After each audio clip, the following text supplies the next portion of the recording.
இந்த ப்ராப்ளம் பாருங்க. the next term in the following sequences அப்படின்னு கொடுத்து 0, 6, 24, 60, 120, 210 இதோட அடுத்த நம்பர் என்ன அப்படின்னு வந்து கேட்டிருக்காங்க.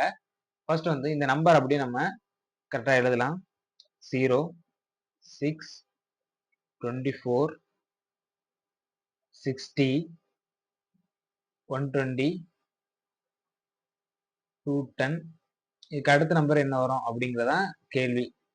இப்போ இந்த 0க்கும் 6க்குள்ள டிஃபரன்ஸ் பாருங்க.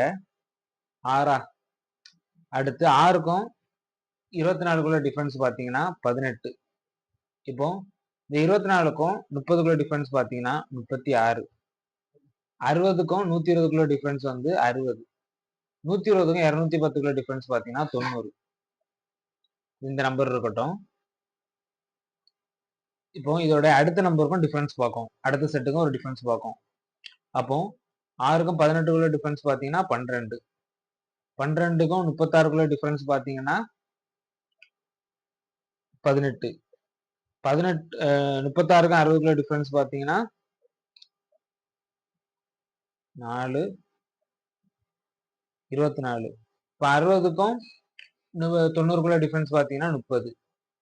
இங்க பாருங்க, இப்போ கீழே உள்ளதுல வந்து சேம் ஆட்டு எந்த நம்பருமே உள்ள சேம் ஆர்டர்ல இல்ல.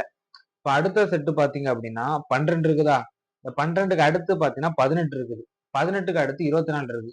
இது அப்படியே நீங்க பாத்தீங்க அப்படின்னா 1 6 12, 3 6 18, 4 24, 6 6 கூடி இருக்குது. ஸோ 12க்கு அப்புறம் 18, 18க்கு அப்புறம் 24, 24க்கு ஒரு 30, இப்போ 30க்கு அப்புறம் என்ன வரும்? 36 வரும். இங்க 36 வந்துச்சுன்னா இங்க என்ன பண்ணணும்? 90 கூட கூட்டணும். 90 கூட கூட்டணும் அப்படின்னா நம்மளுக்கு 126 கிடைக்கும். இந்த 126 என்ன பண்ணணும்? 210 கூட கூட்டணும். அப்போ 126 கூட்டல் 210 பண்ணோம் அப்படின்னா என்ன கிடைக்கும்? 336 கிடைக்கும். இதுதான் இதோடைய ஆன்சர். ஆப்ஷன் சில கொடுத்துருக்காங்க. உங்களுக்கு புரிஞ்சிருக்கும்னு நினைக்கிறேன். இந்த செகண்ட்ஸுக்குள்ள 2 நம்பருக்கு வந்து டிஃபரன்ஸ் பார்க்குறோம். அதுக்கப்புறம் உள்ள டிஃபரன்ஸ் பார்க்குறோம். அது சேமா இருக்குது.